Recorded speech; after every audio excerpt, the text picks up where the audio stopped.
Self-love.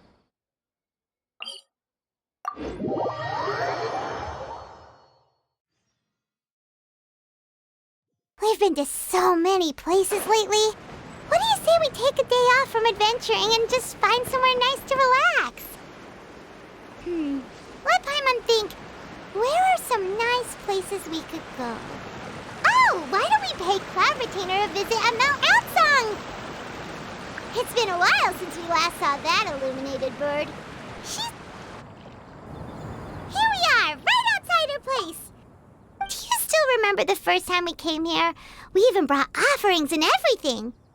And when we told her that Rex Lapis had been assassinated, she immediately threatened to squash Liyue Harbor. Paimon thought she'd be impossible to get along with. But now that we've spent some more time together, she's really not like that at all. We probably don't need to bring any offerings now that we've gotten to know her pretty well, right? Still, Paimon's got some snacks around here somewhere, so if she really wants something, we can just use that. Huh? Traveler, did something catch your eye? Whoa, what a pretty lady. Is she also here to visit Cloud Retainer? Yeah, you're right. All it takes is one look and you can tell she's someone special. As expected of that bird lady, really. She must have a whole bunch of Adepti friends from all over the country. Okay, but if we're both friends of Cloud Retainer, then we're basically friends by association, right? Want to go up to her and say hello? Helping you make more connections is a part of Paimon's job as your reliable guide. Paimon's got this.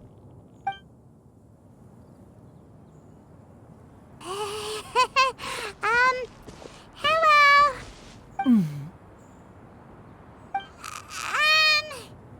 Paimon is Paimon, and this is the Traveler.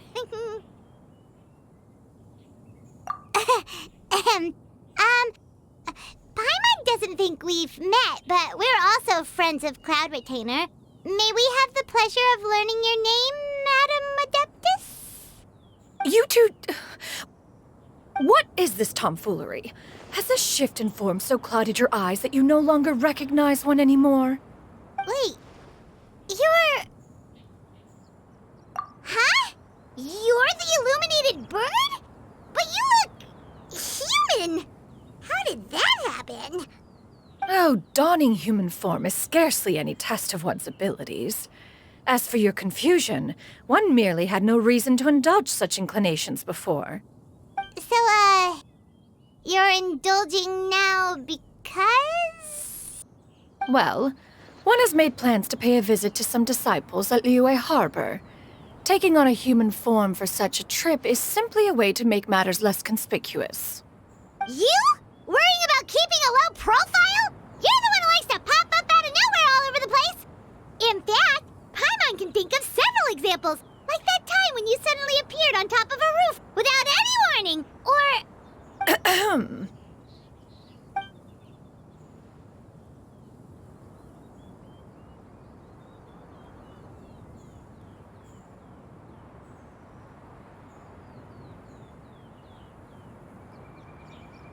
Hey, didn't we agree not to bring that up unless she asked? Oh? So you have taken care to follow the proper rules of etiquette after all. Most commendable.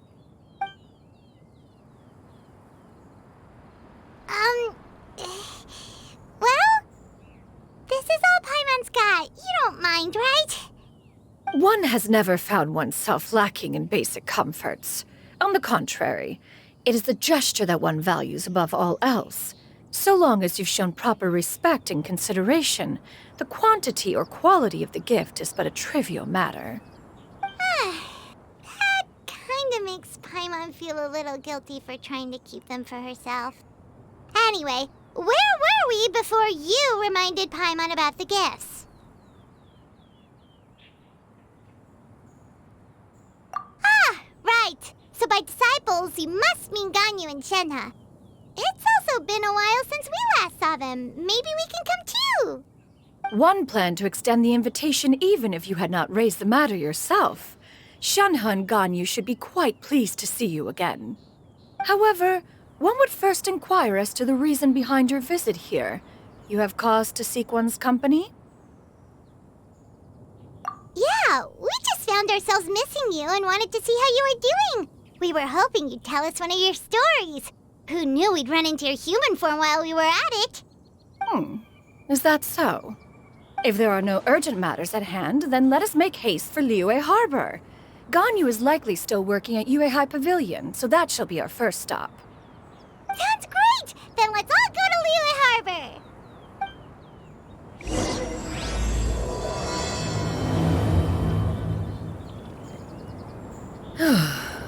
Ganyu has been quite busy with work as of late. One can count on one talon the number of times she returns to Mount Outsong each year. Shenoha has also secured employment recently. In her correspondence with me, she wrote that she shall have no need to return for the foreseeable future. Did they think one was so easily mollified? One shall investigate everything with one's own eyes and decide for oneself if their living conditions are satisfactory.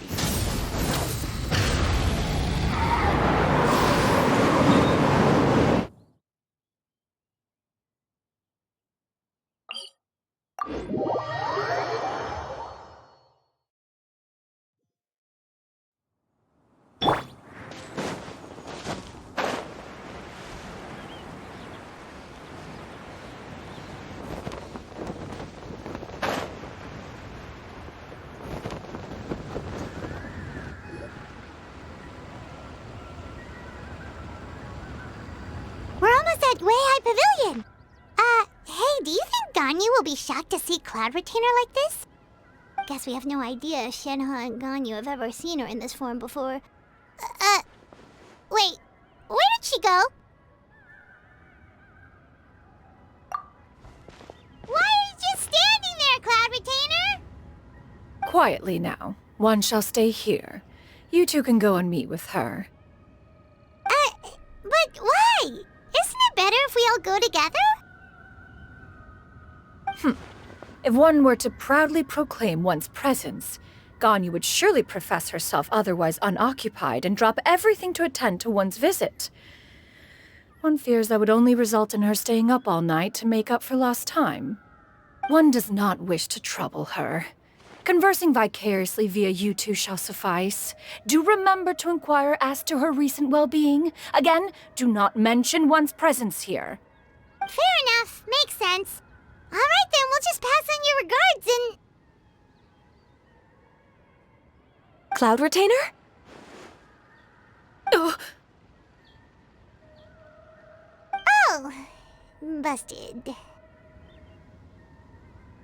Is that lady someone you know, Miss Ganyu? She is indeed. I'm sorry, Huixin, but could we delay the upcoming meeting for a little bit? I believe my schedule today is quite full. Although, perhaps I could move some work to later in the evening. Oh, not to worry, Miss Ganyu. I'll make the necessary arrangements right away. Thank you, Huixin.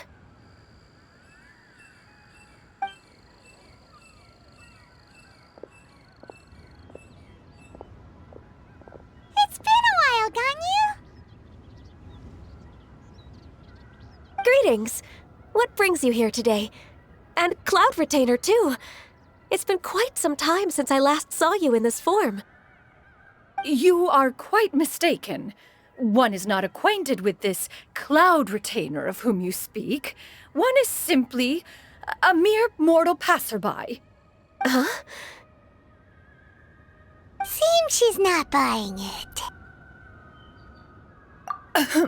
That was but a simple test. One did not expect you to be able to recognize one so easily, especially after so many years of only seeing one's other form.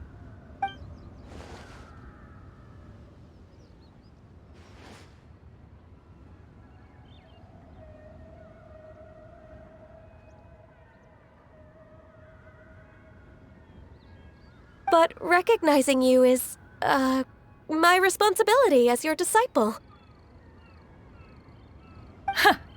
An apt observation. One was simply passing by while attending to some important business. One thought it would only be fitting to pay you a visit while in the area. Wait, Paimon wasn't aware of any important... Cloud Retainer's right! We've still got something super important to do, so we can't stay here for too long today. Oh, is that so? But it's been so long since we last saw each other. One simply desired to see you and had no intention of interrupting your work. A quick conversation should suffice for today. A more involved reunion should wait until you find yourself less occupied. I understand. That should be fine. While one acknowledges the amount of work that you have to deal with every day, one must also remind you to rest. Though Adepti blood flows through your veins, excessive exhaustion will still cause grave harm to your body. It still makes one nostalgic to see you as you are now, respected and independent. When you were young, you oft begged one to cuddle you to sleep when you suffered from nightmares. Cloud Retainer! Stop! If you insist. We are running short on time regardless, so one will refrain from going into each and every story. Why don't you continue your conversation? One shall simply stand by and listen. Wow, you've been to so many new places since the last time we spoke. If you ever need anything, please just come find me at Uehai Pavilion. Also, forgive me for my presumptuousness, Cloud Retainer, but if you plan to continue appearing in this form, don't you think it'd be helpful to adopt a human name? A human name? Huh. You raise a valid point.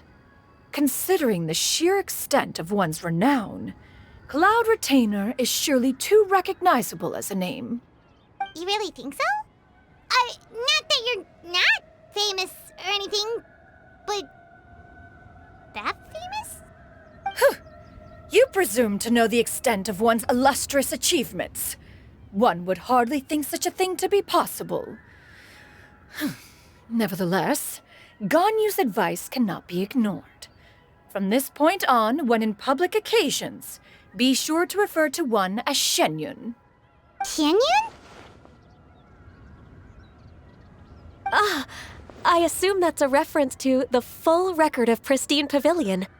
An adeptus of years past would rise with the clouds and rest with the moon.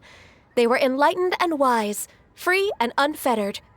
The writer referenced Master's name to describe her carefree and spontaneous nature. Oh, that sounds super cool! Paimon feels like only the most powerful of Adepti could rise with the clouds and rest with the moon. Actually, those lines were originally written to describe Cloud Retainer herself. Huh? Wait, so you're really that powerful? And what of it? Did you truly take one to be nothing more than a bird of bigger than average size? Not exactly. To be fair, Cloud Retainer rarely speaks of her past accomplishments. The tales of her past can only be found in ancient texts. It is said that once, a long, long time ago, there was a severe drought in Liyue.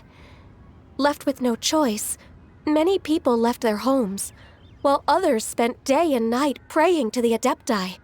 Although I did not live through such tragedy, simply reading about it is enough to gain a visceral understanding of all the pain and desperation during that time. On top of the drought, a noxious gas also began to spread through the land. If not for Cloud Retainer's efforts, much of Liyue would be nothing more than a barren wasteland today. The books had this to say about what happened. Upon arrival, the Adeptus borrowed the wind to retain the clouds. Immediately, the clouds gathered together, and abundant rain burst forth from the heavens. Drought and plague were both driven away, and the people were saved. Wow. That's incredible! Mortal records add embellishments to dramatize past events. One did merely what one ought, and even if one had not interceded, the other Adepti would surely have stepped in to help. Even so, you stopped an entire drought! Can you really control the weather like the book said? Oh, Paimon suddenly has a lot more respect for you. So it was Paimon's bad for calling you illuminated bird before. You're not too mad, are you? How laughable. A name is but a simple label we carry with us on our journey through the world. Why would one be offended by such a trivial matter? That's a relief. In that case, Paimon will continue to call you whatever feels right in the moment. Well, that is quite enough ancient history for now. Ganyu, have you had word from Shenhe? One has heard that she procured a job recently. Have you any thoughts on her workplace? And what, pray tell, of her monthly remuneration? Moreover, does she find herself overly inundated with work? Is she allowed time off during Lantern Rite? That is a lot of questions.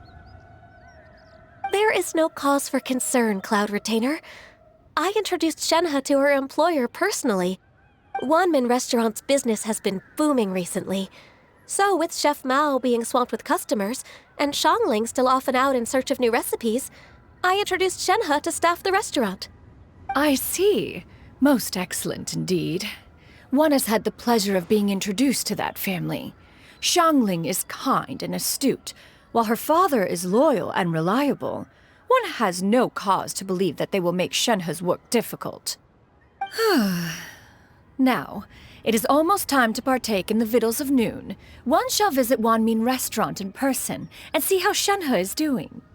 Huh? But didn't you just say that you had something important to do? Can that wait until after we've eaten? You may return to your work, Ganyu. One shall see to this matter on one's own. There will be many an occasion to dine together in the future. One is certain the opportunity shall present itself most readily. Of course, Cloud Retainer. Please take care.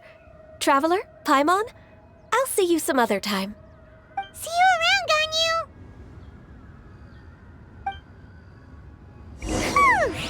Paimon was pretty quick on the uptake there, don't you think? As soon as you mentioned important business to attend to, Paimon realized that you were just looking to cut the conversation short and not take too much of Ganyu's time. Is Paimon right? No, in fact, it was not an excuse. One is indeed visiting Liyue Harbor for an important purpose. Wait, for real? The moment is not yet upon us. Still, the truth will be revealed to you in time. She really seems to be playing up the whole mysterious Adeptus thing right now. Is it because we just heard that cool story about her powers?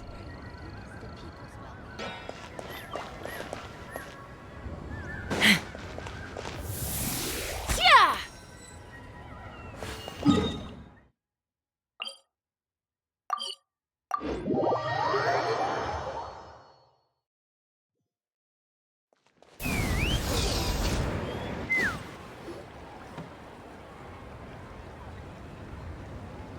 You get what I'm saying, right? Yeah, how can I not? Not even fine food is enough to distract from the presence of a fine lady, eh? Oh, I'm far more interested in getting her details than ordering any dishes. Hey, how about you ask her? You do it. No. I think you should. Wait, she's coming. What can I get for you today? Greetings, miss. I was just wondering if you'd be willing to... What would you like to order? 2 servings of more meat to go. Good chat. Bye.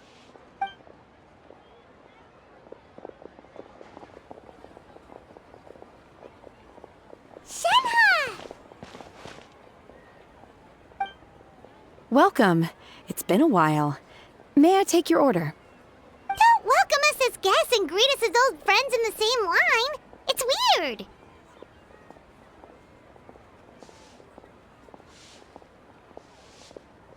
Mm-hmm. Oh, and this is? This is Miss Xinyun. Master? Huh? One does not recall ever revealing this form to you before. How were you able to ascertain one's true identity with such ease? I've trained and lived with Master for more than 10 years. I would recognize you no matter what form you take. You... Is something the matter, Master? Hardly. Hardly. One simply learned of your employment from your letter and came to check on your well-being. And check out the great food, too! Indeed. It's almost lunchtime. My apologies. I'm still on the clock and can't talk for very long. Well, if it isn't the Traveler and Paimon. Are you here for Shenhe? The lunch rush isn't in yet, Shenhe, so I've got things covered for now. Go ahead, sit down, and enjoy some time with your friends. I'll let you know if things pick up. Thank you, Chef Mao. Woohoo!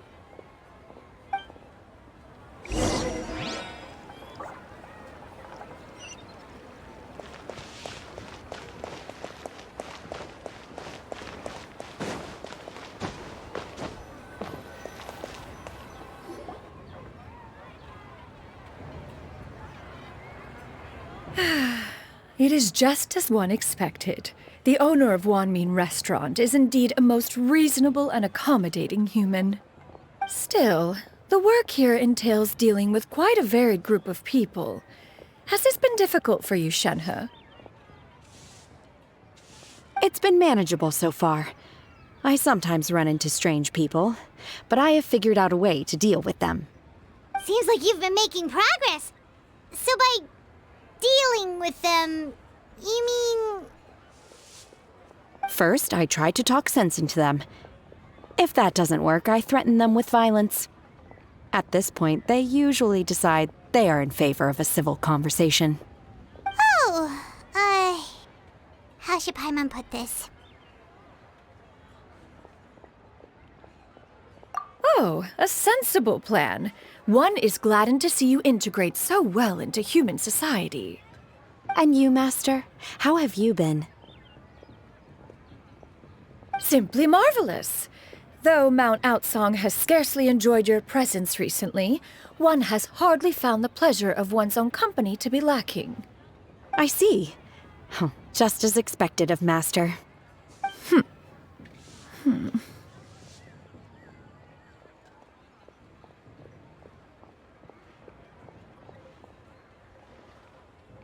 I have missed Master quite a bit too. Even though work has been busy lately, I've already had a conversation with Chef Mao about taking some time off soon to visit Master. Oh, you did? Do make note of such matters in your letters in the future. There's hardly a need to keep one in suspense. Whoa, her mood shot up just like that. By the way, Master, since you are in Liyue Harbor, have you had the chance to visit Ganyu? Indeed. She is similarly preoccupied with her work. There was time only to exchange a few simple pleasantries. Ganyu told us the story of Cloud Retainer's name. It was amazing. We never knew how powerful she was before. I see. In that case, allow me to also share a story about Master's past. Oh? Is that a problem, Master? I believe this to be a good topic of conversation. No, not a problem. One was simply caught off guard. But no matter. Please, proceed. One is most curious to see how much of one's own conversational prowess you possess. Master once participated in a race against Mooncarver. After Mooncarver lost, he insisted that Master's ability to fly gave her a natural edge in such a contest. In response, Master agreed to forego flying in return for being able to use one of her devices in the race. Mooncarver accepted, only to find Master with a brand new device on the day of the contest. Huh, what kind of device was it? It was a mechanical vehicle made out of iron. What was it called again? Oh, an electro-powered bicycle? Oh, you refer to the bicyclical Thunder Flashmobile. One spent 49 days conceptualizing and crafting it. It need only be infused with adeptal energy, and it can cover thousands of miles in one day. Oh, it boggles the mind why Mooncarver ever supposed he might best me in a contest of locomotion. Though he sprinted with all his might, he could barely keep up. Alas, the one flaw of my mechanism lay in its weakness against mountainous terrain. One was thwarted mere seconds from victory, when it was thrown off course and failed to make it across the final stretch. Truly a most unfortunate turn of events. Anyway, do go on, Shenhe. Master, that was the end of that story. Is that so? With you gone, one has seldom felt the desire to call upon those old fossils for another contest. What is a race without spectators, after all? Have you been lonely, Master? Lonely? At one's age, entire human generations come and go in the blink of an eye. Even one's own self-directed musings can span several days and nights. 'Tis a most foreign sentiment. The mere mention of it is preposterous.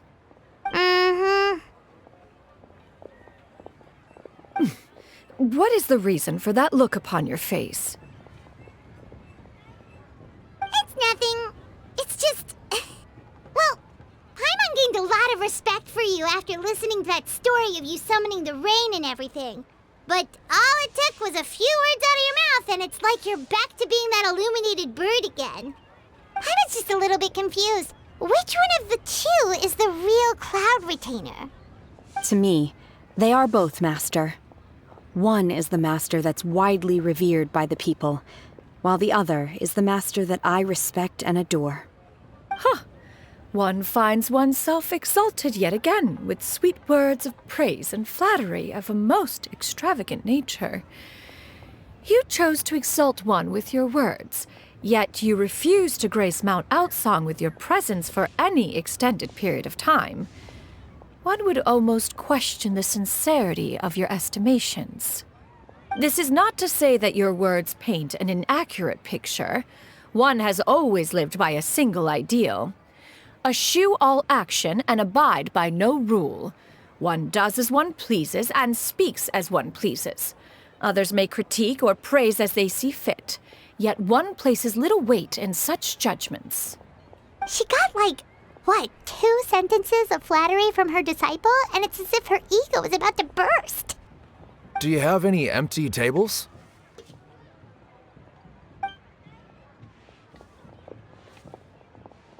Hey there, could we get another fish stew?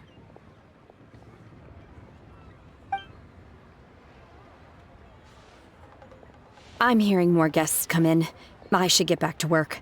All right, good luck with the lunchtime rush, Shenhe. I'll try my best.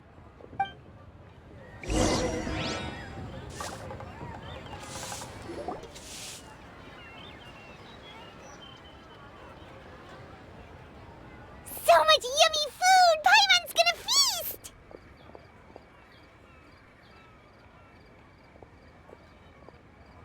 One is fond of all kinds of delicacies and delights in a multitude of flavors. The dishes here demonstrate no shortage of culinary skill. Their unique flavor profile has left one more than satisfied. In fact, one has been struck by quite the fit of inspiration. One has already begun to conceptualize the next generation of supreme cuisine machines. Everything's so tasty! A bit too hot at times, but still super tasty. Oh, I'm sorry, miss, but our tables are full. Shall we try somewhere else, Granny? But it smells so delightful. Can we really not eat here? My poor legs can't go on for much longer. Well, you could always check with some of the other guests and see if anyone's happy to share a table. Okay, I'll ask around.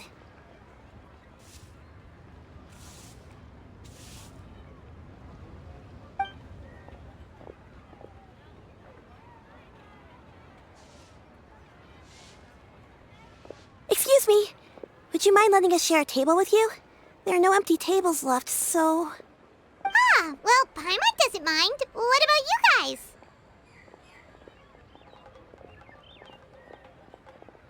Great! Thanks so much. My name is Shuyu, and this is my granny, Yuendai. Granny? Yep. Is there something wrong with that? No, Paimon's just a bit surprised. She looks so young. Yeah. A lot of people compliment Granny on her youthful looks, but she's actually much older than she appears.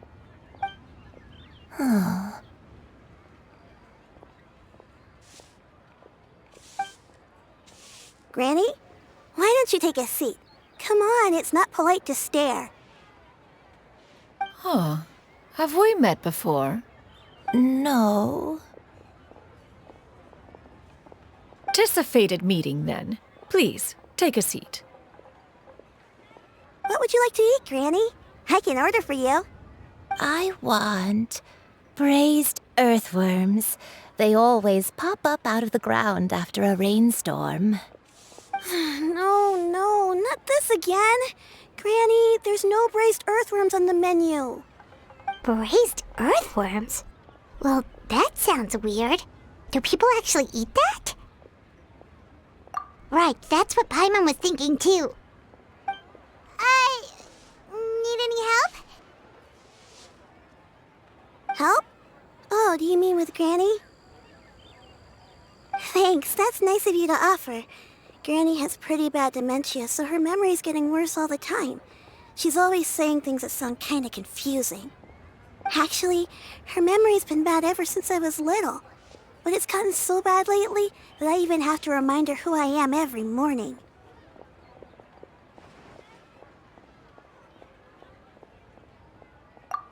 They died young. It's just me and Granny now. Oh, But it's okay. Don't feel bad. Granny loves me a lot, and I love her a lot too. Sure, it's hard at times, but you just gotta make the best of the life you've got. wow. You're really tough for your age, kid. You're too kind.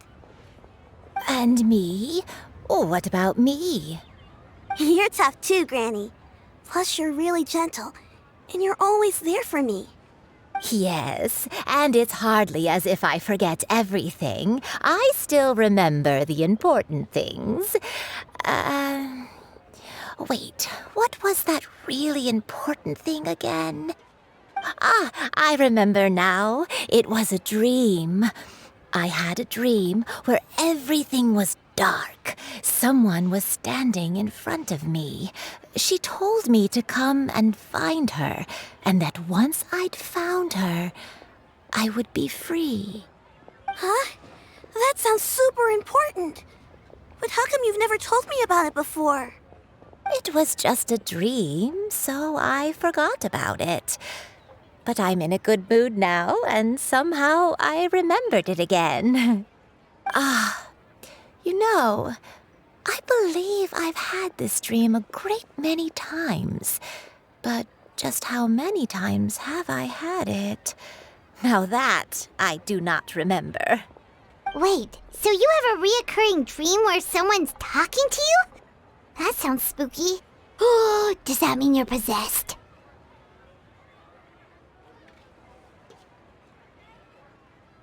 Unlikely. Her eyes are clear, and her breathing remains calm and level.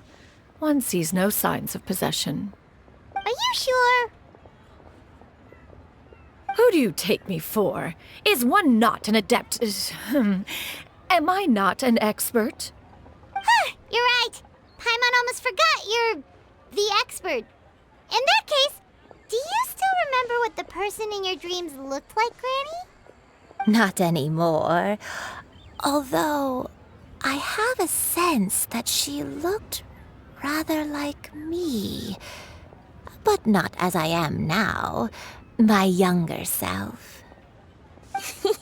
A younger version of Granny?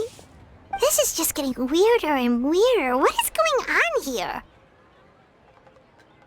As one said, fate must have brought us together. You may leave this situation to me. Are you sure? So, what are your names? Paimon's Paimon. Just Shenyun is fine. Thank you all so much for offering to help. But first, I'm sorry for asking, but, how do you want us to pay you back? Oh, we don't need any payment for this. Thank you so much. You're welcome. But Miss Shenyun, what exactly can we do to help out this granny? All we have to go off is that dream. Where do we start? That is elementary. Since her dreams portray her younger self, then we shall retrace the steps of her youth. Once we have revisited those places, her memories will likely return. Sounds like a plan. So, Granny, do you remember which places you went to when you were young? Why, of course I do. The heavens above, the earth below, the wispy clouds, and the emerald mountain streams. Okay, taking that as a no.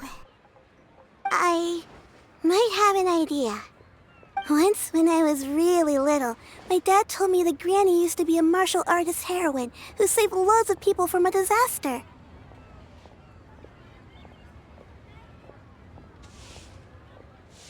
If it's true, then maybe they wrote about it in the history books or something. A martial arts heroine? Oh, Shinjo knows tons about Liyue's chivalric traditions. If anyone knows about the heroes of the past, it's him.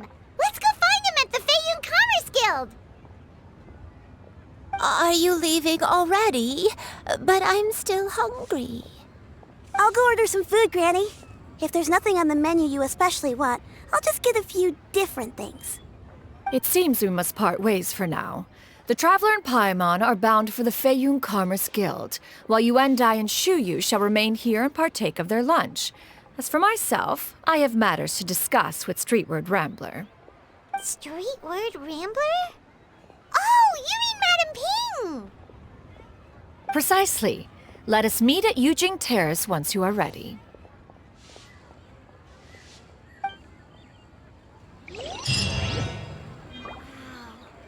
Always wanted to try this place. Everyone, food is unbelievable.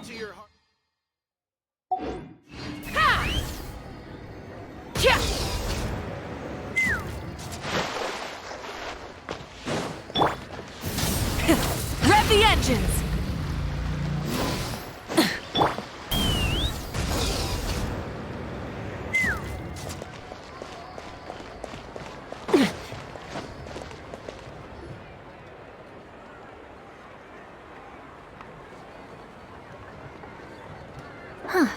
It's you two. What brings you here? Shinjo! Great, we found you! We wanted to ask you about something.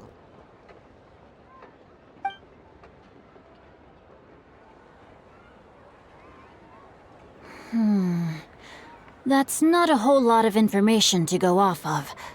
I don't know if I can say for sure.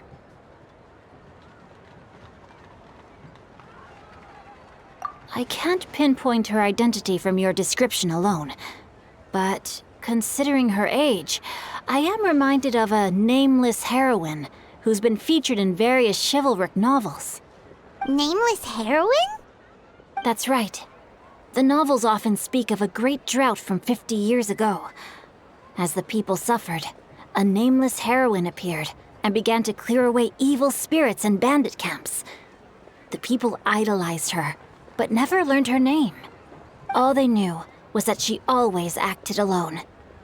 Later, though, she supposedly fell in love with a similarly noble-minded exorcist from Mount Tianheng.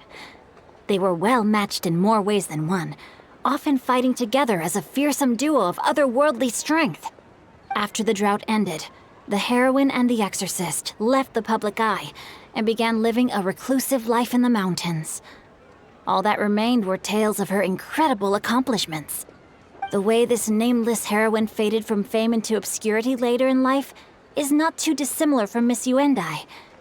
I hope that's somewhat helpful. Thanks a lot, Xingqiu. We knew it'd be worth talking to you. It's nothing at all. Just something I came across while reading. I did do a bit of extra research on her story, but it was just out of personal curiosity. Well, Paimon still thinks that's super cool. Oh, wait, Xingqiu, if you've read up on her, do you know of any places often associated with her? Let me think. In the novels, the nameless heroine always appeared near one of 3 places. Wangshu Inn, the area just north of Jueyun Karst, and Qingyun Peak. Perhaps the real-life heroine who inspired the character was also often seen near those 3 places. That would explain why those locations appear in the various novels written about her. You're welcome. To be honest, I found some parts of the story confusing when I first came across it. If Miss Yuendai was indeed the original inspiration for the character, she may just be able to help me put the pieces together. It's rare for a chivalric hero to fade into obscurity during their lifetime, even after retiring from the public eye. But no one ever saw or heard from the nameless heroine again.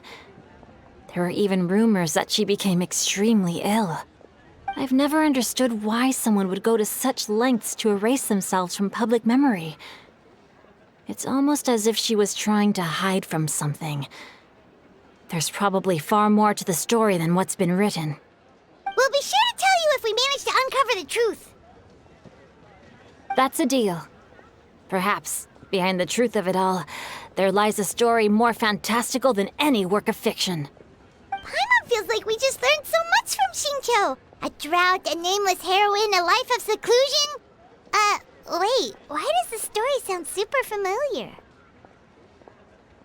Oh, right! There's a drought in this story, too! Xingqiu, are droughts super common in Liyue or something? Well, they used to be. But people have long since developed methods to prevent them, like by cultivating the soil or digging canals. So while droughts do happen from time to time, they are rarely regarded as true disasters. The drought 50 years ago is probably one of the worst we've had in the last several centuries. The crops withered, the streams ran dry, and the monsters in the mountains became rabid and agitated. Countless caravans were attacked, and people who lost their homes came together to form bandit groups. What started as a natural disaster soon became a human tragedy as well. That sounds awful.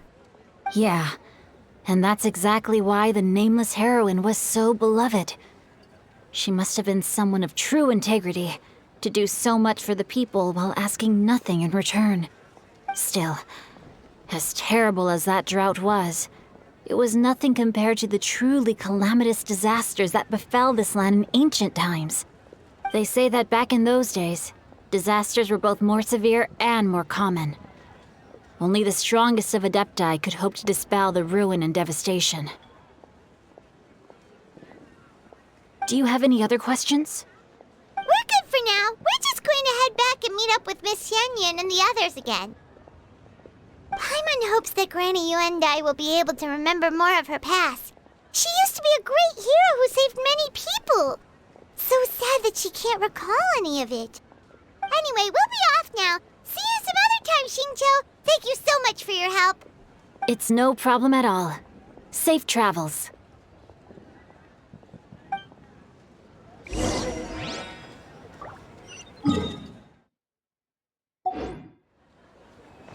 Take me up! Rise with the sun!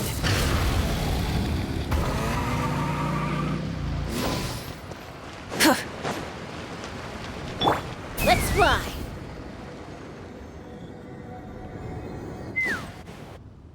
I have recorded the tune that you requested.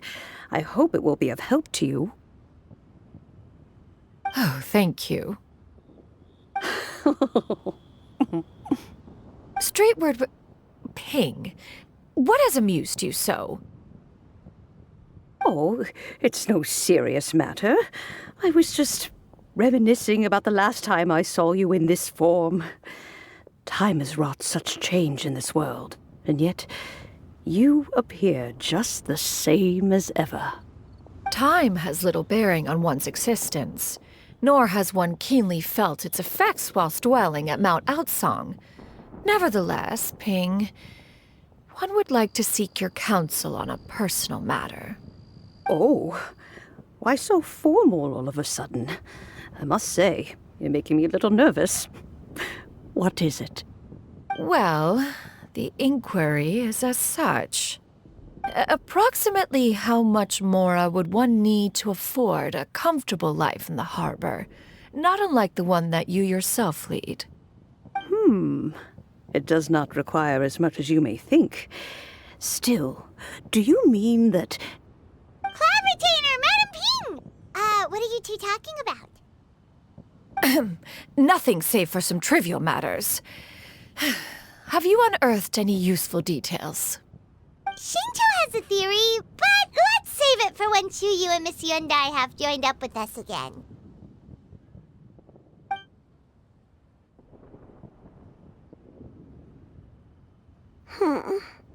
Do not be troubled, young lady. Here, have some tea. Thank you so much. What do you think, Chuyu? Does it match up with what you know of your granny? According to the story, the nameless heroine eventually fell in love with an exorcist from Mount Tianheng. Maybe that's my grandpa. I don't have many memories of him, but there was this one time I found a box in our attic full of a bunch of weird sigils. I think so too. Granny might remember something once she's returned to a familiar place. What marvelous tea. I can taste the dew's sweetness in this cup. It's as if I was taking a stroll in the mountains, thoroughly one with nature and at peace. Is that so? Then please drink as much as you like. There's no need to hurry. At our age, it's always nice to slow down and take the time to appreciate pleasant conversation among friends. Thank you. Okay, since we have the time, can I ask you something? Sure thing. What would you like to know? I have a secret I want to tell you. Let's go talk over there.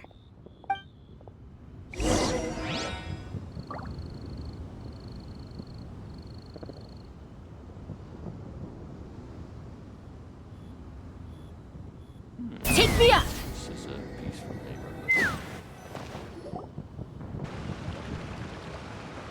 What's wrong, Chuyu? Well, I've been kind of meaning to ask ever since we started talking in the restaurant, but are you guys all adepti in disguise? Oh! About that.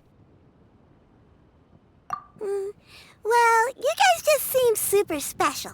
Plus, I think I might have heard Miss Shen Yun call herself an adeptus. Oh, must have been a slip of the tongue. Shen Yun, since you were the one who, misspoke, maybe you can explain to Chuyu here what you really meant by that. One is indeed an adeptus. Is that of some concern to you? Huh? I knew it. Well, one time when I was a little kid, I saw a pure white illuminated crane. I had this super high fever, and Granny wasn't around. I was feeling all icky and gross. But then this snowy white crane flew down from the sky. She put me on her back and flew me to her cool Adeptus house and fed me some sort of magic potion.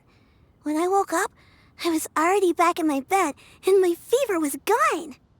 I really wanted to thank her, but I was too sleepy to stay awake, so I never got the chance.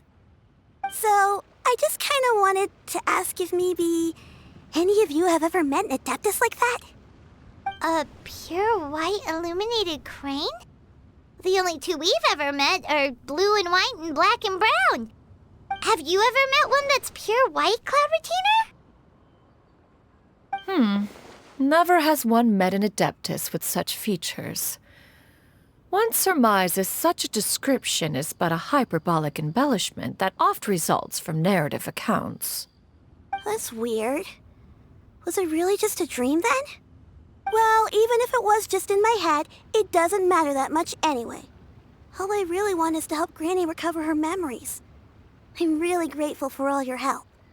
Leave it to us! Now that we know the 3 locations, we just need to visit them one by one.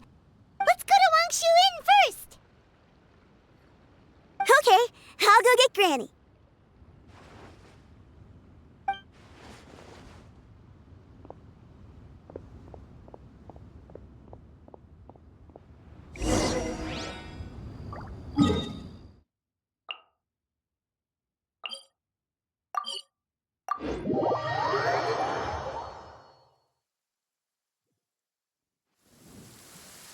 Wangshu Inn. Wangshu Inn. Do you remember this place, Granny? Yes. The fish here is very delicious, and if you look out into the distance, you can always spot a bird that's been left behind by its flock. I believe I used to have a room here. It had a window. Yes, I spent a lot of time looking out that window. Which room was it again? Let me look. I'll come with.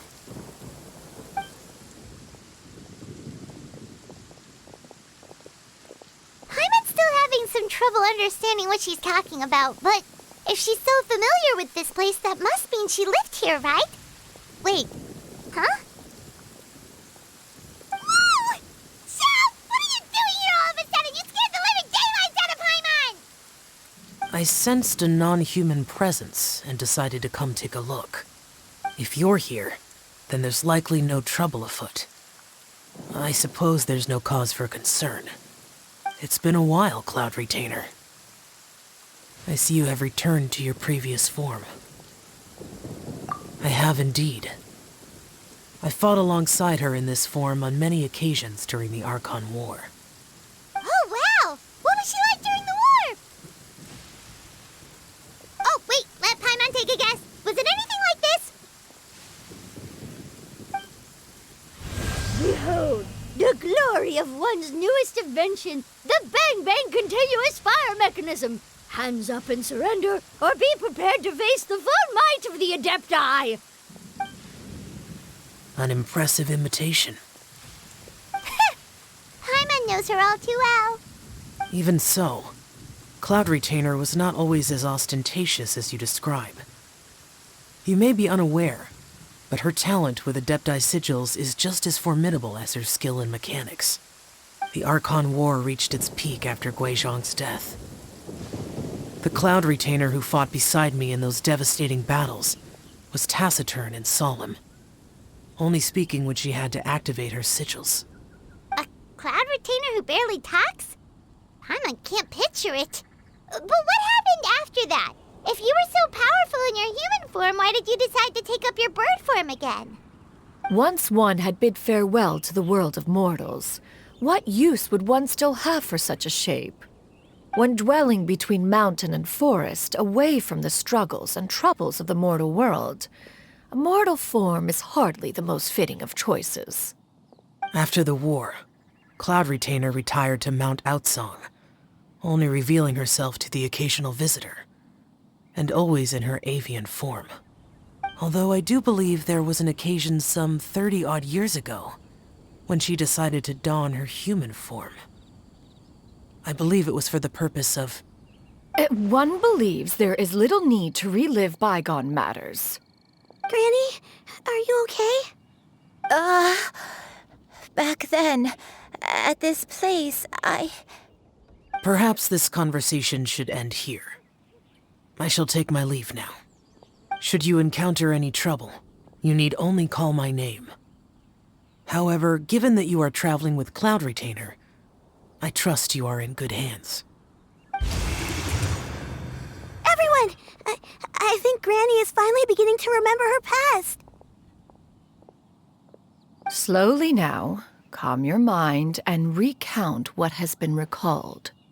A long time ago, I stayed here to recuperate from my illness. Huh. So what Shinto said was true! You did fall ill! Was that why you went into hiding? I don't remember. I'm very sorry, but I can't even remember the name of my illness. The only thing I can remember is that it took a great toll on me, and there was no cure for it. I was confined to my room in Wangshu Inn, where I spent many days unconscious. I'd come to every once in a while and stare at the migrating birds outside the window. It was a solemn sight. I remember crying, but I'm not even sure I knew why. One day, I met a traveling merchant. Upon hearing of my illness, he sold me a bottle of soul-revitalizing tea pills. He told me that the pills were concocted using Adepti blood and could be used to alleviate my symptoms. Sure enough, I made a full recovery. My illness remained dormant for several decades after that. Wait, but if your illness remained dormant for several decades, are you saying that what you're going through now is just a relapse of what happened all those years ago? And it was all thanks to the pills that you managed to keep the symptoms in check? Paimon's brain kinda hurts. Do you remember anything else? I'm sorry, I don't. Oh, if only I wasn't so useless. Hey, you're not useless. You've done so much for me. Watched me grow up. Raised me. How could you say that about yourself? Oh, fret not, dear child. Granny was just a bit frustrated. That's all. The recovery of a person's memories is a gradual process. Finding pieces of one's past is always superior to not finding anything at all. Let us make haste to the next location. Next location. Next location. Oh, why don't we go to the area north of Dwayun Karst next? There isn't really a landmark there, so where should we start? Oh, Paimon's got it. Let's check out the houses in the area first. After all, if she was there for any length of time, then she would have stayed somewhere, right? Oh, Paimon's really got her thinking cap on today. At this rate, we'll recover all of Granny Wendai's memories in no time.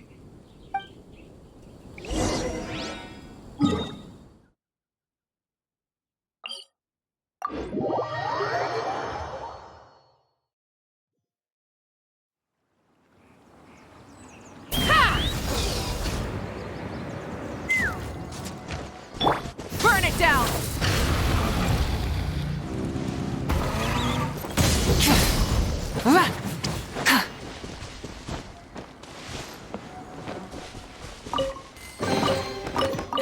Hey, not a bad haul. Whoa, why are there so many treasure hoarders here?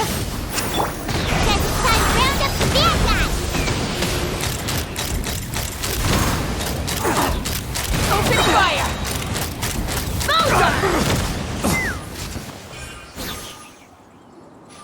Do you remember anything about this place, Granny Wendai? Let me think. I feel like I've been here before, but I don't think I stayed here too long. I might have just rested here briefly before continuing on my way. Got it. That's okay. There are still plenty of other places we can check. Wait a second. If I remember correctly, I believe I brought... Ah, yes, I brought some sweet snacks with me. Go on, take some. You need to eat a lot if you want to grow big and strong. Oh, thank you! Then Paimon will help herself.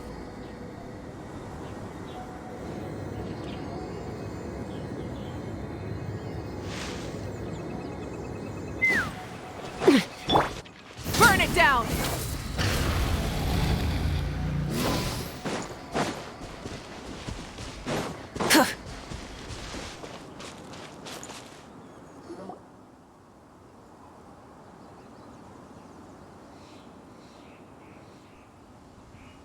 Paimon sees an abandoned house! Why don't we take a break over there? This place. It's.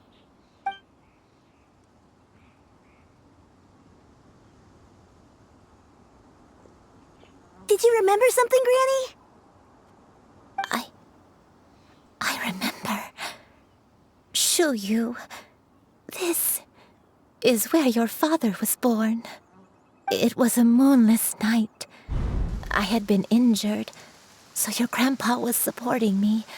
We fled together with some being in the fog behind us in hot pursuit. I had exhausted my strength when the labor pains came on, so we took refuge in this house. Your grandpa set up a barrier outside, but neither of us knew if it could hold the monsters back. I remember that night. I remember falling to my knees, reciting a prayer over and over. I alone am the source of this sin. Punish me as you wish for forsaking my oath, but spare my innocent child. Sin? Oath? Did you do something wrong? I don't know. I don't remember. I only remember praying in the darkness with all my strength until the sun finally rose again and the fog cleared out. Eventually, the house was filled with the sound of my baby's first cries. That baby was your father. I remember I clutched him tight to my chest and wept tears of joy. It was the first time I'd ever felt such happiness in my life. My dad? He was my pride and joy, and so are you, Shuyu. You're so much like him, and I love you both so much. But you're always going to be different from me. Why? Just what did I do? I don't care what you might have done, Granny. You'll always be the person I love more than anything. You're too sweet, Shuyu. I'm lucky to have you with me. If not for you, I would not have had the courage to come here, to try to remember what I had forgotten. All right, let's not stand around any longer. There's one place left, yes? Let's go take a look.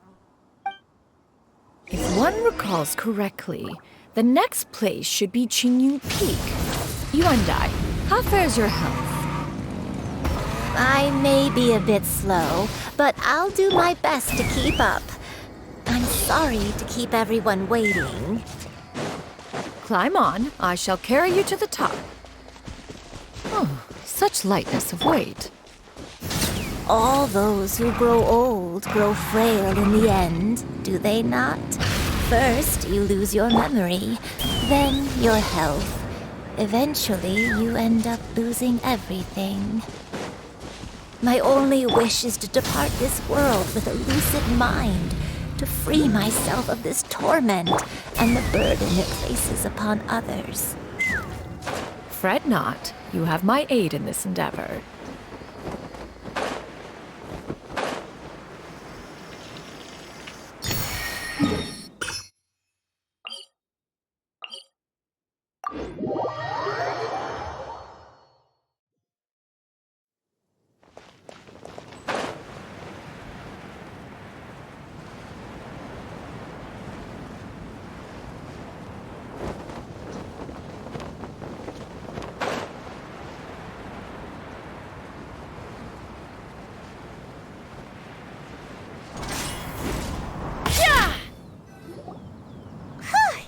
We're finally here. Does this place feel familiar to you, Granny Wendai? Let me see.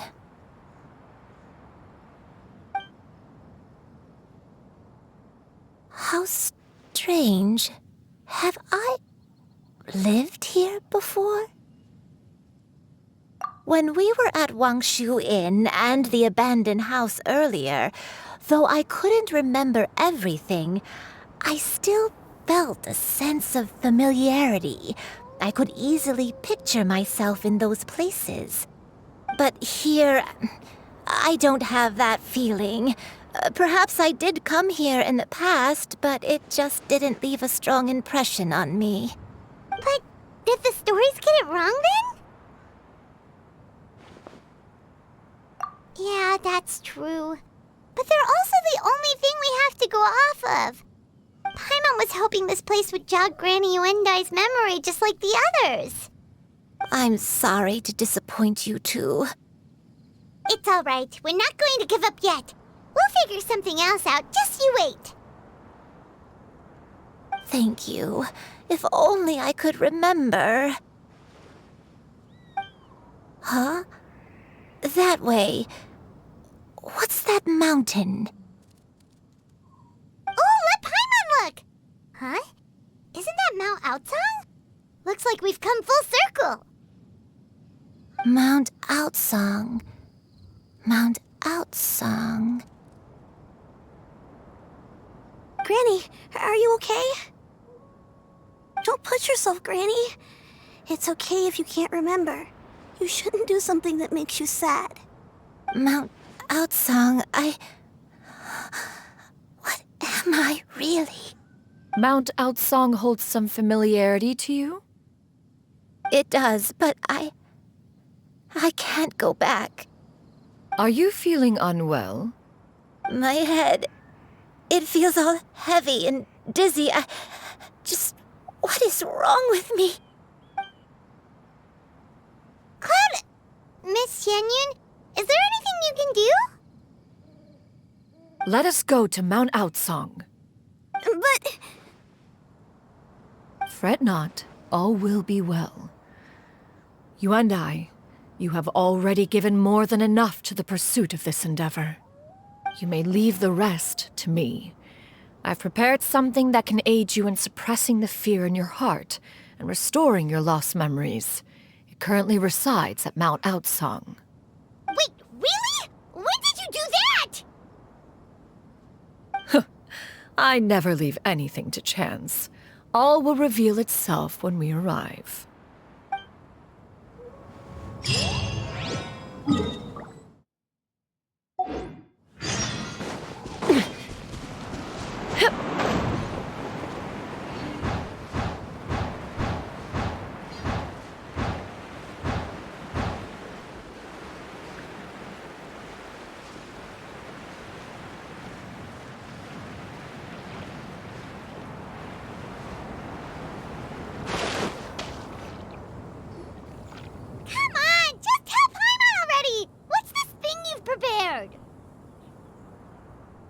Here, this is it. Huh? But isn't this the mechanism that you were tinkering with when we first got here? Oh, is it another invention of yours? Precisely. A recent one at that. I am most pleased with the result. I call it the Suspensus Somnium mechanism. It periodically releases a soft breeze, which when paired with a gentle adeptal tune, can help the listener subconsciously relax and even enter a semi-hypnotic state. Soothing agitation and anxiety, relieving exhaustion and insomnia, its potential uses are numerous indeed. And of course, it can also aid in the recovery of lost memories. Whoa, what a cool gadget! But if you had it all along, why did you keep it to yourself until just now? We could have come to Mount Outsong right off the bat and saved time on a lot of floating. How preposterous. Had you and I not recalled much of her past through her own efforts, the device would have nothing to draw upon. We Adepti can only help those who first resolve to help themselves. Had she lacked such determination and strength of character, one would have little to offer in way of assistance. Paimon thinks she gets it now. Hey, what's that other thing? As previously mentioned, a gentle adeptal tune is required to take full advantage of the mechanism. One secured such a tune from Streetward Rambler. Only with her melodies can the mechanism reach its peak power. Whoa, Paimon can feel what you mean. Paimon's body feels light as a feather. It's as if she's lying down on a warm patch of grass after a super satisfying meal. And you and I, is the mechanism helping you to relax? It appears she has already succumbed to the depths of reverie. Come, join one on this side.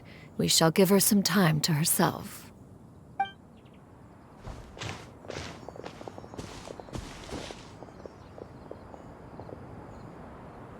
The drought is over. But why do you look like you want to cry? The potion. It's nearly run its course. I've never regretted meeting you. Not even for a second. Please. Please, no.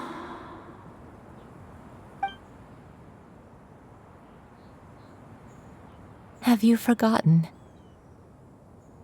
This is the world you left behind. One of gentle breeze and morning dew, perfectly straddled betwixt the realms of heaven and earth. This is your home. This is where you belong. You should have never left. The you of the past, the me from not that long ago, we should have never.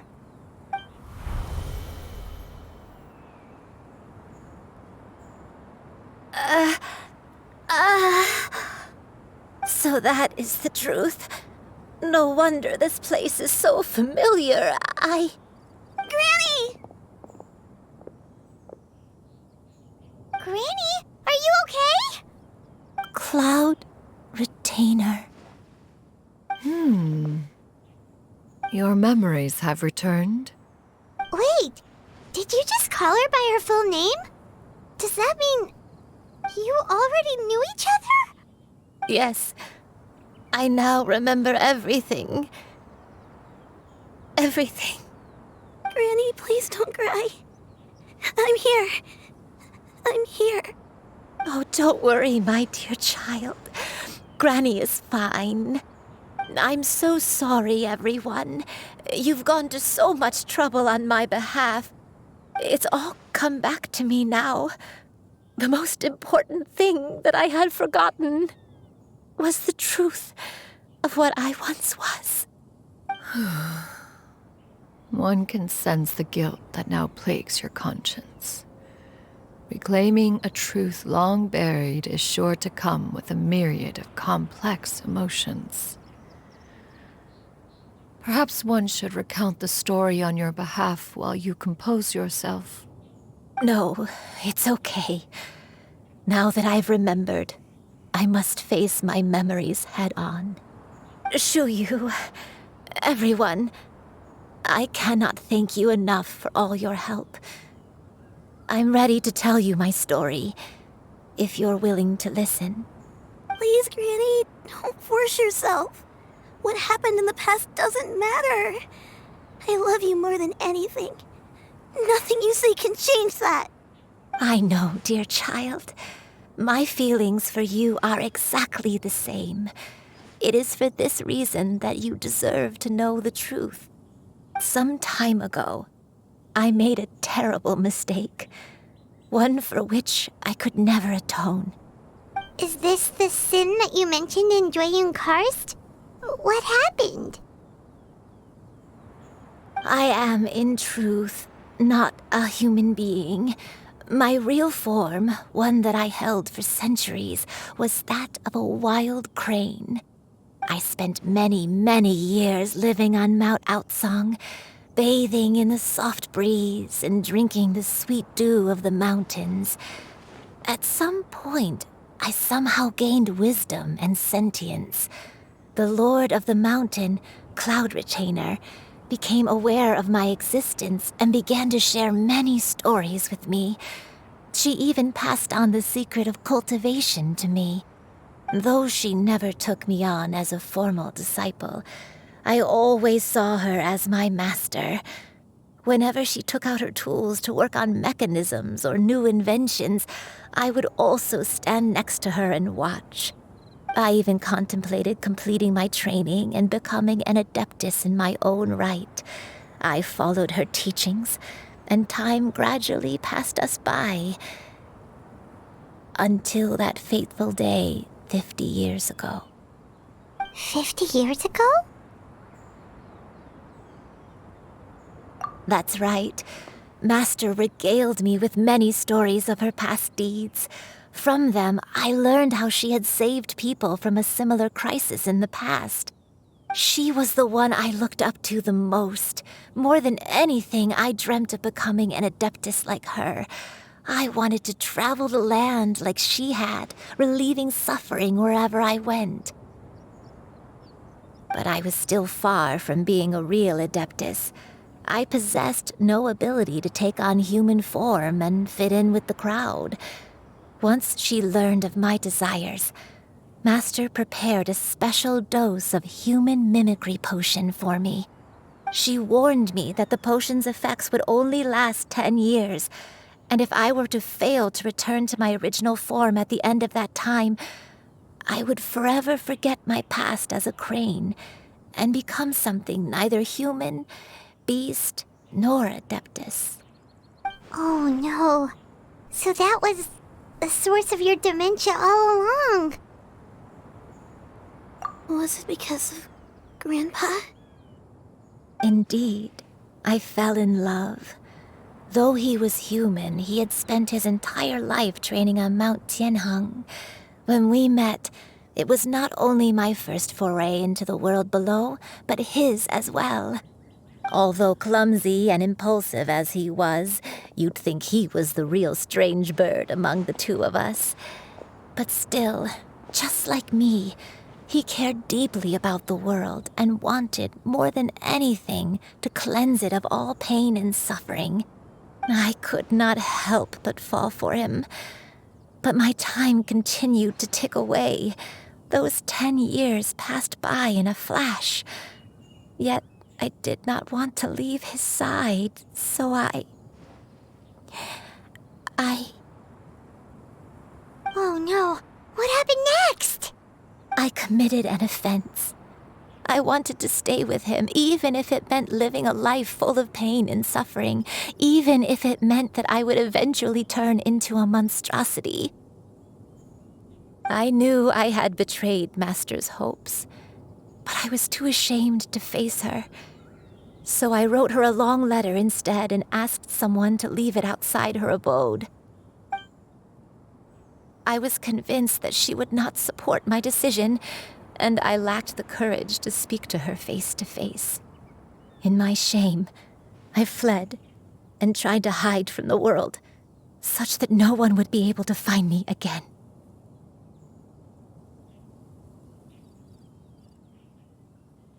But that was only the beginning of my troubles. I began to suffer from a strange illness. My memories became hazy and confused, and I could no longer keep myself awake. I understood that my pain was caused by my refusal to return to the life I was fated to lead. Along with my memories as a crane, I soon forgot the true cause of my suffering as well. I knew only that I had committed a sin. All I could do was pray for forgiveness, even if I had long forgotten what needed to be forgiven. Looking back, I was beyond lucky to have come across that traveling merchant at Wangshu Inn. It was such a fortunate coincidence that we were there at the same time. If it weren't for those soul-revitalizing tea pills, I probably would have... Granny! What's wrong? Coincidence? Why did I ever think it was a coincidence? Tea pills concocted using the blood of an adeptus? No, it couldn't be. Master, don't tell me. Back then, that merchant was actually... Human custom would dictate the conferral of gifts to be in order when one's progeny is wedded, would it not? Consider the pills a symbol of one's best wishes. So when I tried to conceal my name and mistakes from the world and hide myself away in perpetuity, the only person I managed to deceive was myself. You knew where I was all along. One still remembers when you were but a fledgling. You possessed a certain fondness for a particular game. You would hide yourself among a group of wild cranes and ask one to pick you out from among the flock. One found you with such ease every time. 'Tis a truth most evident. One always recognizes one's own, no matter what form they may take. Wait! Paimon's confused! So, Cloud Retainer, you found Yuendai again? But how? When? And what happened after that? Perhaps it is now time for one to recount the rest of the tale.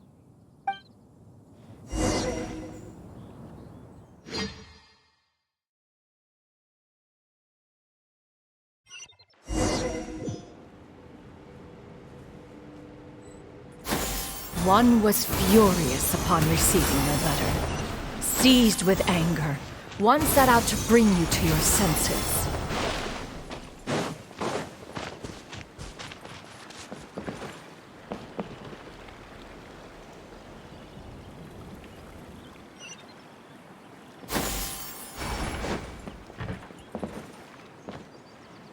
In truth, one had more than a few misgivings about your chosen partner.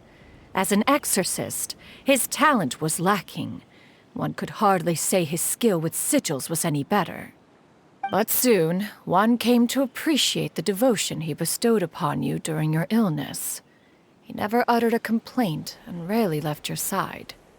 Unwilling to begrudge someone of such character, one decided to overlook his aforementioned deficiencies, glaring though they may have been. Wishing to grant you a life without regrets, one gathered many divine ingredients and used one's own blood to create a form of medicine. Though imperfect, it managed to suppress the more dire effects of your illness. As for how to deliver the medicine, after much contemplation, one eventually decided to perform the deed oneself. One took great care to alter one's features and select the appropriate attire. Only after meticulous scrutiny did one finally set out for Wangshu Inn. As one expected, you were most ignorant of one's true identity. You showed not even the slightest inkling of recognition. One was quite torn. Should one have celebrated the success of one's disguise, or mourn the loss of your acquaintance?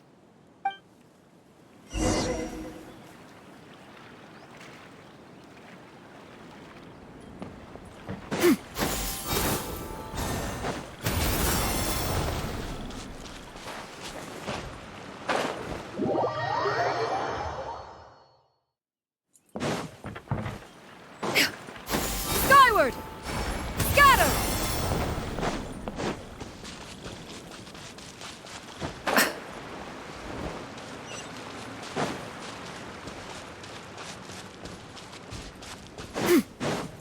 Yeah!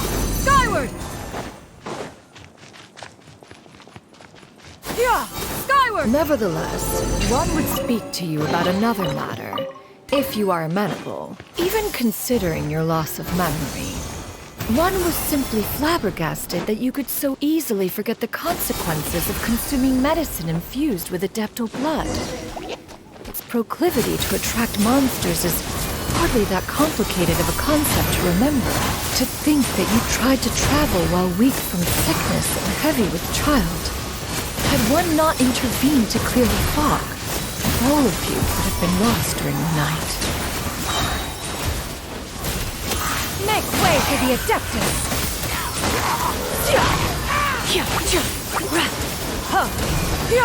Skyward!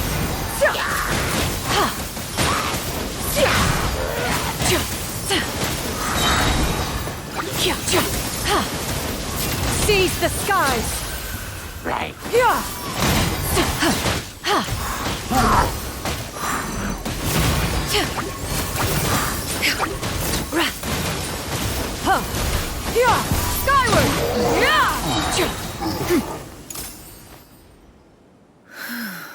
Those monsters would hardly have pursued you with such ferocity without sufficient incentive. They were likely incited by the presence of godly remains.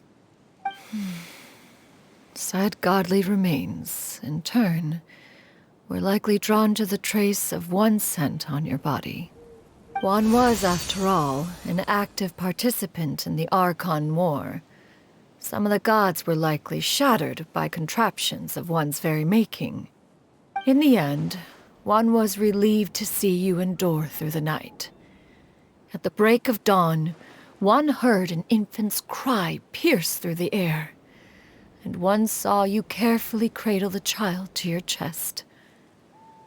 Although certain mortal matters remain foreign to me, one could not help but be moved by your joy. To see you happy, that was more than enough.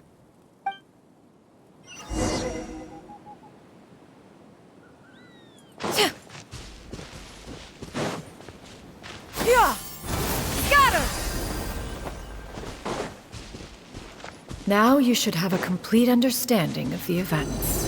Wait! But if that's true, then the crane who took care of me when I was sick must also be... Ah, one had almost neglected to recount the absurdities of that tale. Scatter!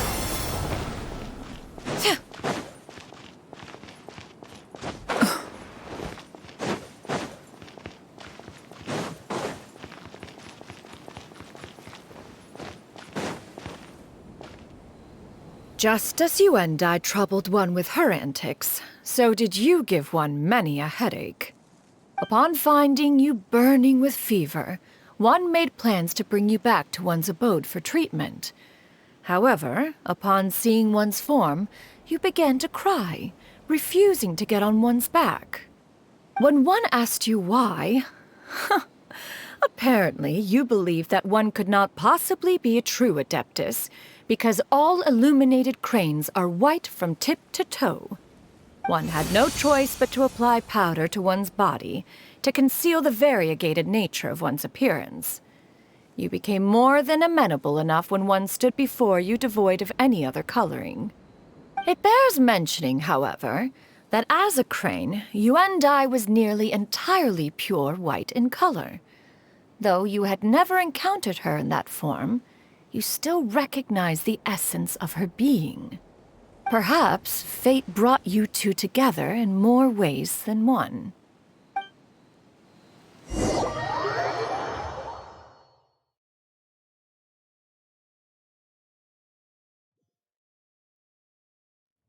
Now all has been revealed.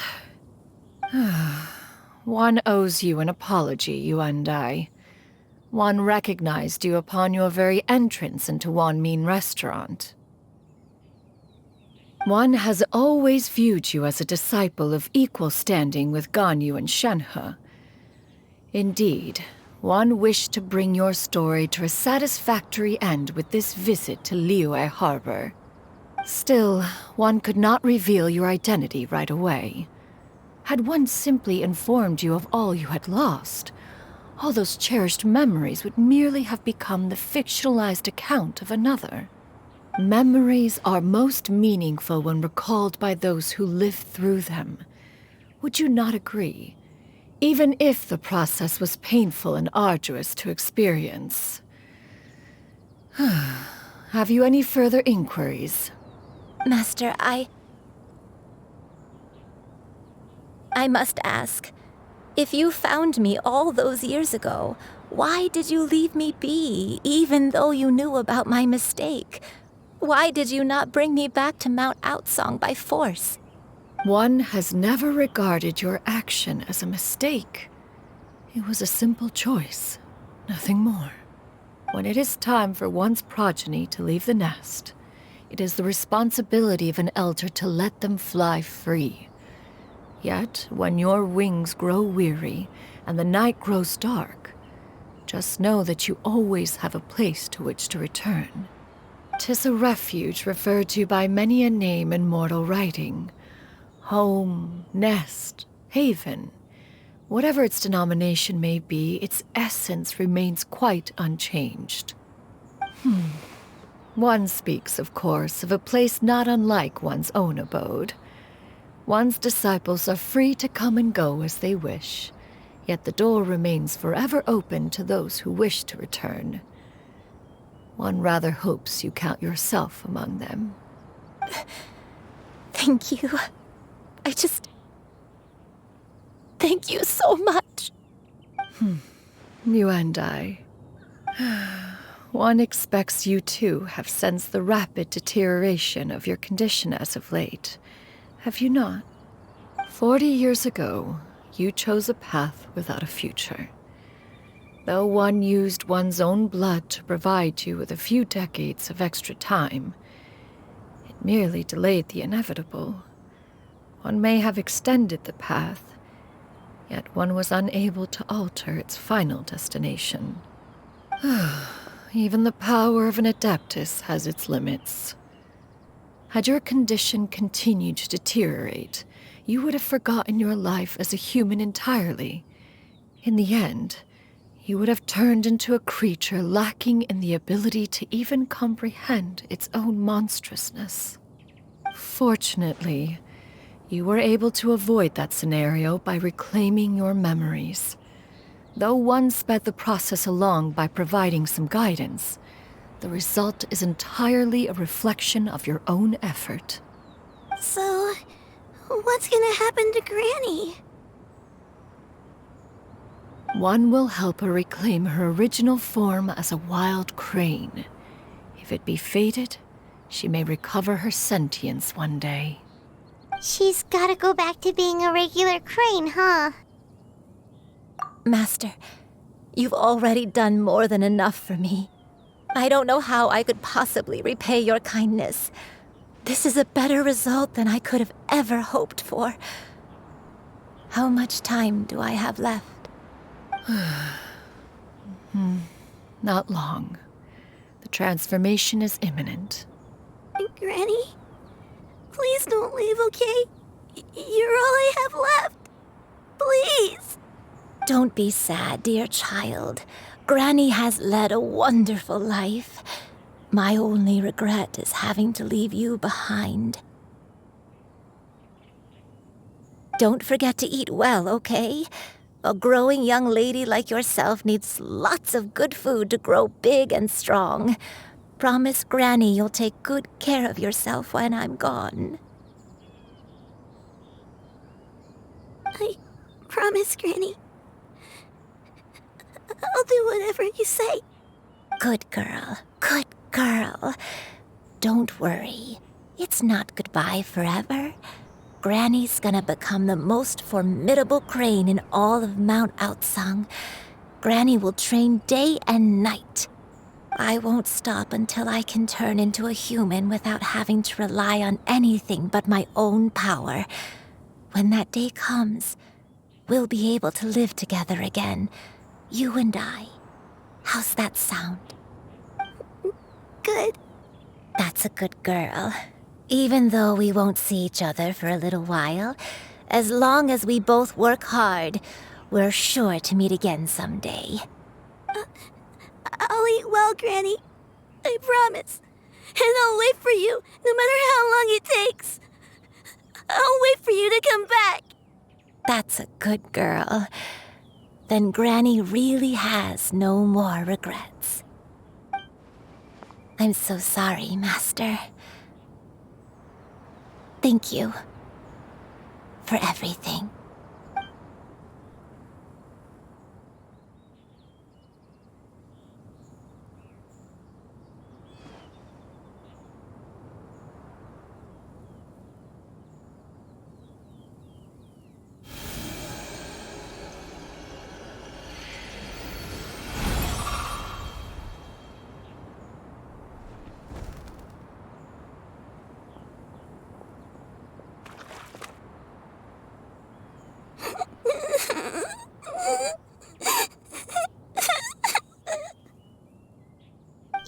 You. Let her be. At her age, crying is a natural, if not fitting, response to such an event. Tears are a necessary part of maturation. Sometimes there is scarcely a better vehicle to wash away the toll of stress and misery. Now that the issue has been resolved, you should also take a moment to relax. Give yourself some time to rest. Take a nap if you must. One will wake you in due time.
I always believed we would see each other again, that our days of separation would finally end, and all my troubles would be behind me.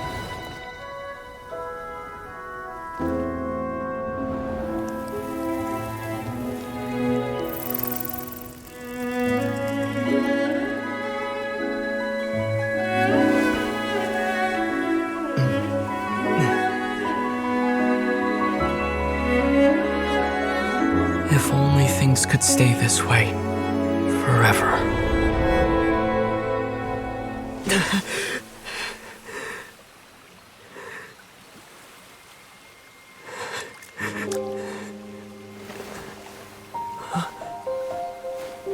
A nightmare? Curious. If you're relaxed, shouldn't your dreams be pleasant? It was a good dream. It's just... You weren't ready to wake up.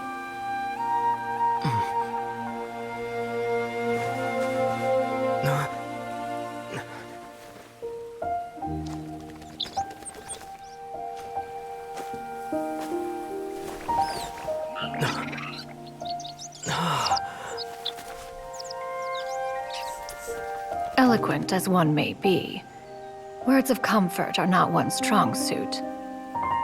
You are doing all you can. One can see your strength of will, your fearlessness in the face of danger. And so, whatever your dream may be, one believes that you shall achieve it. Of course, whenever the perils you face overwhelm you, or you become weary, one is always here for you. After all, as an elder, it is only right to look out for the young ones.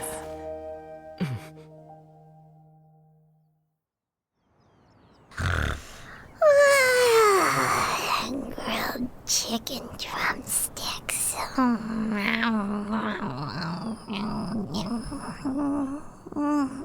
Huh?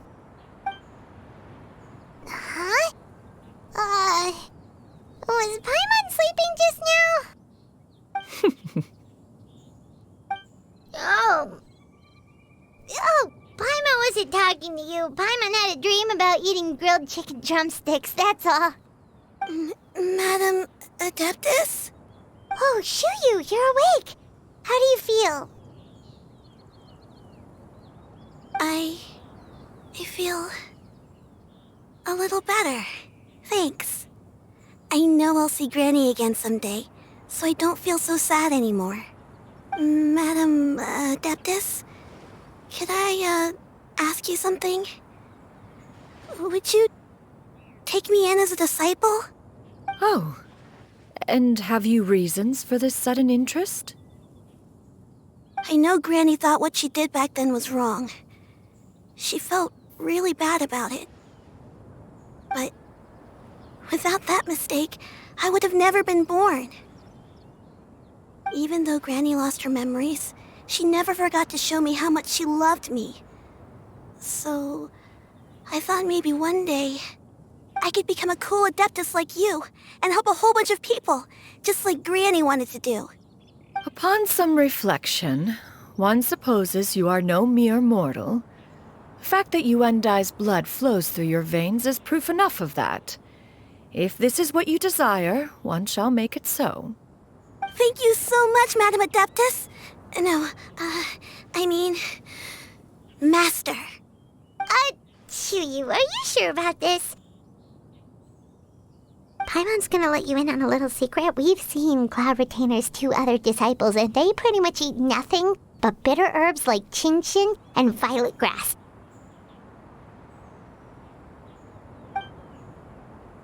If you join them, you'll never enjoy Wanmin Restaurant's delicious cooking ever again. How utterly preposterous. One has never enforced such a rule. Every individual must find their own path to enlightenment.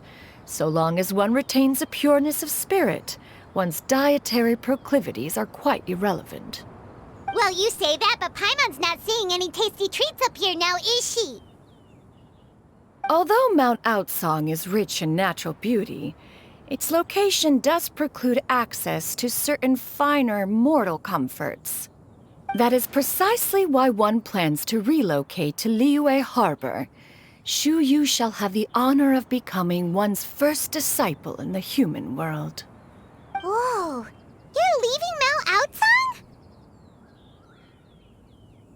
One has never concerned oneself with the location of one's residence. From the very beginning, one has sought only solace and peace. Yet in the end, all of one's disciples ended up in Liyue Harbor. Ganyu, Shenhe, Yuendai. They all chose a life among the mortal world. One has reflected on this fact for many years now. One can only assume that it is due to some failing on one's part as an elder or master. A failing, perhaps, of recognizing what it was they truly wanted. One is most curious as to what aspect of Liyue Harbor could have enticed them to remain there. One could hardly offer an opinion on the matter, but perhaps some time in the harbor will prove instructive. Why are you all so silent? Paimon is, just a bit shocked, that's all. So, does this mean we can grab a meal together in Liyue Harbor sometime? One has precious little time to squander. However, if one finds oneself otherwise unoccupied, one would not be opposed to the idea. One will be assuming the identity of a human while residing in Liyue Harbor. You should take care to avoid disclosing one's true identity. Don't worry, we'll help you keep it a secret. So, when can we expect to start seeing you in the city? Perhaps in 2 days' time. One has some matters to see to before one's departure. Preparation is the key to success, after all. One plans to put up various items from one's collection for sale.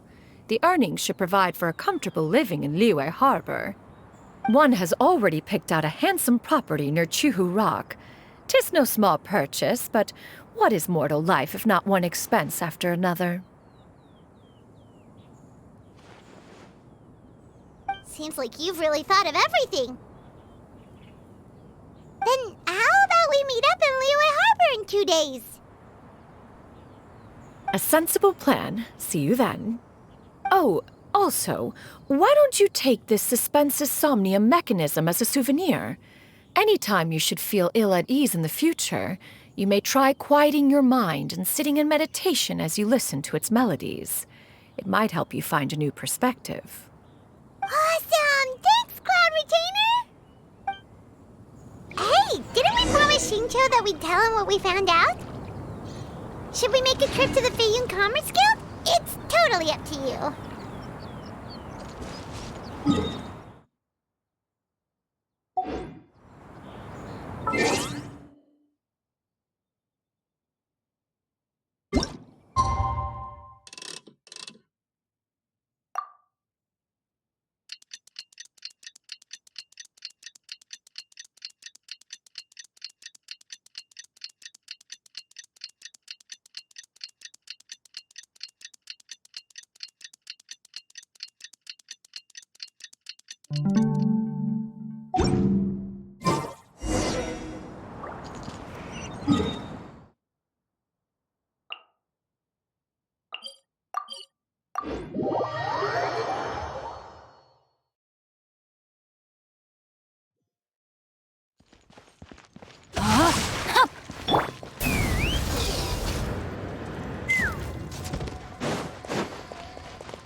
Your concerns are excessive and unfounded. This is but a simple collection of ordinary valuables. Such intense scrutiny is hardly necessary. To be quite honest, your insistence on that fact is my primary cause for concern. In what way are any of these ordinary? Every single item here could be worth more than everything I own combined. I simply can't risk shelling out that kind of mora without proper scrutiny. If I'm wrong, I would never be able to earn it back, not even if I worked every single day for the rest of my life. I have to be careful. Yes, you can never be too careful. We're here, Cloud. Miss Shenyan, what are you guys arguing about? Ah, perfect timing. This ignoramus is questioning the authenticity of my wares. I'll have you know, these items have remained untouched in my personal collection for several hundred years. To question their legitimacy is pure folly. Several hundred years? Indeed. They're family heirlooms, you see, passed down over many generations, as families are wont to do. Yep, they've definitely been around a while. We can vouch for her on that one. Hear that? Had I not found myself in need of mora, I would scarcely have had the heart to part with them. Indeed, you should consider it an honor to even have the opportunity to behold them with your own eyes. Doubt their authenticity any further, and I may just decide to take them to another buyer. Whoa, please don't go! I apologize for any insult, miss. You see, I know full well that I lack the knowledge to judge the true worth of these items. If you could wait but a moment, I've hired an expert to appraise them for me. He should be here shortly. An expert, you say? Oh, very well. I will wait for a little while longer, then. Traveler, Paimon, this is my new residence. If you have cause to seek my company in the future, this is where you can find me. Master! Oh, it's you two again. Hello. Shuyu! You got a new outfit! It looks great on you. Mm-hmm. Master made it for me. I like it too. Huh? You know how to make clothes? Do I know how to make clothes? With the support of the proper mechanism, sewing is hardly a challenge. Master, I brought in most of my stuff. There's a few boxes left, but they're kind of heavy, so I just left them outside. Fret not. I shall help you move them into your room. Actually, I should probably sort through my stuff a bit first.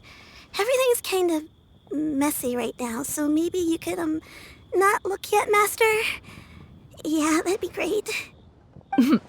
It appears my young apprentice has her own fair share of secrets. No matter. Do what you must, child. Now, this expert you mentioned, when can we expect their arrival? Soon. Ah, there he is! Here, allow me to make some introductions.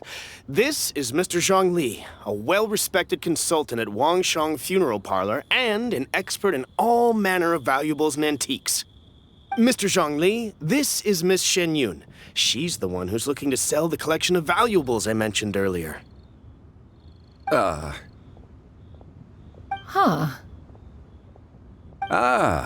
If it isn't Miss Shenyun. It has been quite some time since our last meeting. What a serendipitous reunion. Indeed, most serendipitous.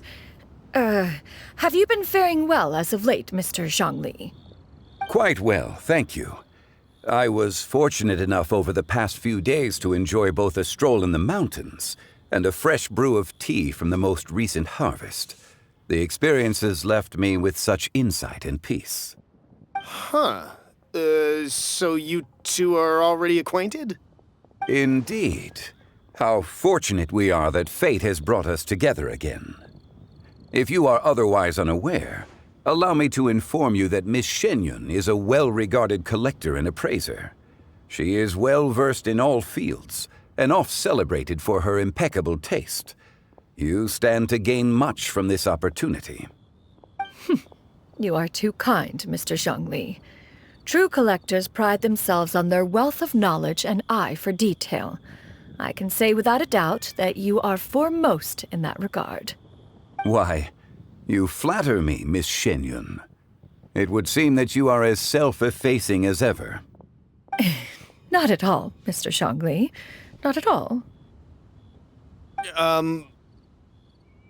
While I am loath to butt into this conversation, I must ask, you two already knew each other, and you seem to have quite a cordial relationship. Can I be certain that you're not working together to swindle me? I mean, you never know. Huh! A preposterous accusation. The heavens themselves would collapse before we would conspire to do such a thing. Miss Shenyun speaks the truth. Contracts are built on honesty and trust. If that proves to be beyond your capabilities in this instance, this transaction may be taken elsewhere. Say no more. Let us depart.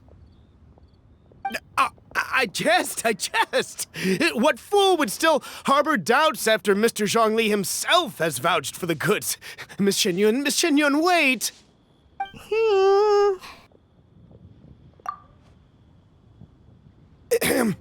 I deeply apologize for doubting you. So, Mr. Zhongli, could you please give me a final verdict on the value of these items? There is no cause for concern.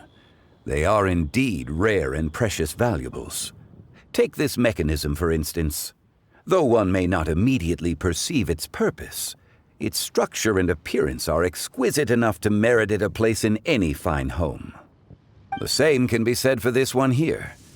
Few could hope to possess an item that so perfectly blends mechanical wonder with geometric grace. I am sure you have heard from your travels that the study of mechanisms is among the most wondrous arts in this world.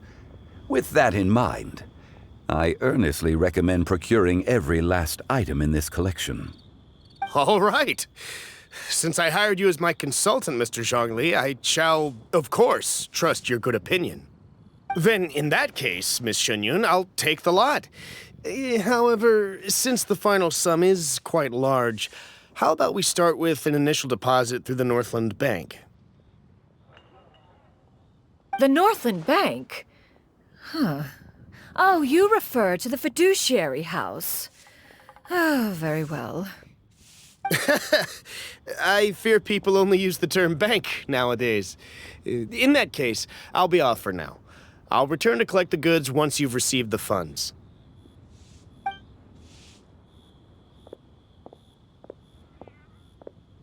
Zhongli!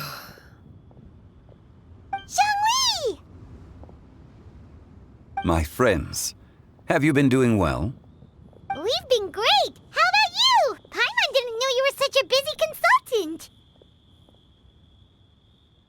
My days have been quite pleasant as well. I had been quietly enjoying a cup of tea when Mr. Xiaozu requested my services. As for you, Miss Shenyun, I presume you must be looking to settle in the city? I must say, the name Shenyun sounds exceedingly strange coming from you. Perhaps you could dispense of that particular epithet in further conversation. Whatever for. Am I not addressing you as a friend should? Well, that is true, but... Alas, refer to me however you will. After all, a name exists such that others may address you with it. One is hardly ignorant of that fact. It would seem that you have gained many valuable insights over the years, Cloud Retainer. One has indeed. One's previous stays were all brief. Now that one has made up one's mind to move and settle, one has gained a much better appreciation of the hubbub and commotion of the city, as well as the people's hard work and ardor. This city is much changed from how it was more than 1,000 years ago. Not unlike the ocean tides, so too shall the movement of people ebb and flow. From turmoil to peace, enlightenment to aspiration. Human society possesses limitless potential. In another 1,000 years, the scene we witness here may change in ways that are impossible for either of us to imagine. Alright, that's enough reflection for one day. No need to get all sentimental on us. You make a valid point, Paimon. Now that the sale has concluded, what say one plays the host as we try some specialty dishes together? One must profess great interest in trying bamboo shoot soup. Perhaps you have forgotten, Cloud Retainer, but I once tried my hand at that dish.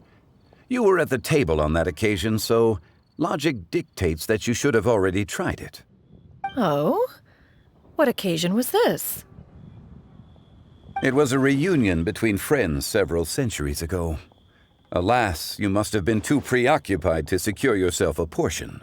Or perhaps our other companions simply availed themselves of faster reflexes on that occasion. Huh! Hardly. 'Twas most certainly out of consideration for the others in attendance. In but a moment, one will show you what it means to have a true deftness of hand. It is settled then. Bamboo shoot soup, mora meat, crab roe tofu, triple-layered consommé. We shall enjoy the lot. One has already passed word to Shenhe and Ganyu to make a reservation. It is prime time for them to meet one's newest disciple. Is that agreeable to everyone? It should be a most splendid occasion. Shu Yu, come now, it is time to dine. Ah, this gentleman over here is Mr. Zhang Li. He is, A humble employee of Wangsheng Funeral Parlor. Pleased to make your acquaintance. Nice to meet you too, Mr. Zhengli. That should be everyone, right? Let's go!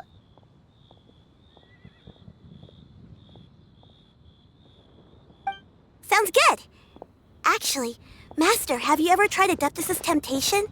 I heard it's impossible to stop eating after even just one bite.